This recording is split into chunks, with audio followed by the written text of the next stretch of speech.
एक बार की बात है, एक बहुत दूर गांव था जो खेतों की हरियाली से हरा भरा हुआ करता था।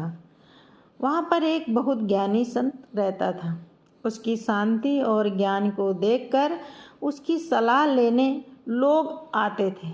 एक दिन एक परेशान लड़का उसके पास आया। उसकी आंखों में बेसब्री सी दिख रही थी। उसने उस ज्ञानी संत से कहा कि मैं अपने सब्र की कमी से परेशान हूँ। मैं इतनी बेचैनी में सुकून कैसे पा सकता हूँ। ज्ञानी संत ने अपना सिर हिलाया और उसे वहीं पास के बगीचे में ले गए और एक ऊंचे आम के पेड़ के नीचे खड़े हो गए, जो कि कच्चे आमों से लदा हुआ था। उस लड़के की नज़रें आम की शाखाओं पर टिक गईं, जो कि मीठे आमों के लिए तरस रही थी। संत ने कहा कि इस पेड़ को देखो। संत ने धीरे से कहा कि ये स्वादिष्ट फल देने का तो वादा करता है, लेकिन यह समझता है कि सब्र कितना जरूरी है।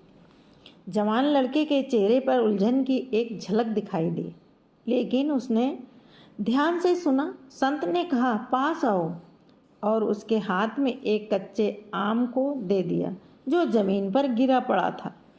संत ने उसके हाथ में रख दिया और कहा, इसे खा लो। उस लड़के ने आम का एक टुकड़ा काटा और स्वाद चखा तो उसका स्वाद खट्टा लगा। लड़के की भौं सिकुड़ गई।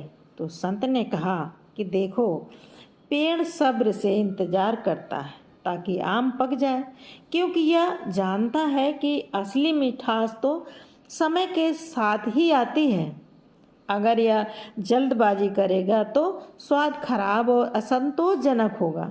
जवान लड़के को अपनी बेसब्री धीरे धीरे समझ में बदलने लगी और उसने समझा कि इंतज़ार सिर्फ समय काटना नहीं, बल्कि एक ऐसी प्रक्रिया है जो गहराई और समृद्धि को बढ़ाती है। तो आखिर में काम मिलेगा। बागीचे से समय उसके अंदर एक नई शांति बस गई। अब उसके पास एक नया नज़रिया था कि ज़िंदगी के सबसे मीठे इनाम तो इंतज़ार के लायक होते हैं। अपने अनुभवों के बगीचे में उसने सब्र को पोसने का काम किया। वह हर पल को पकने का और प्राकृतिक से पकने दिया, जैसे पेड़ अपने फल को पकने के लिए इंतज़ार करता है। हमको भी अपनी ज़िंदगी में सब्र को अपनाना चाहिए। सब्र सिर्फ वक्त का गुजरना नहीं है, बल्कि एक ऐसी प्रक्रिया है जो हमारे अनुभवों को गहराई और मिठास देती है। सब्र हमारी ज़िंदगी में सुकून और संतुष्टि लाती है और हमें मंजिल से ज़्यादा यात्रा की कदर करना सिखाता है। सिर्फ आखिरी नतीजे पर नज़र रखने के बजाय हर कदम का आनंद लेना चाहिए।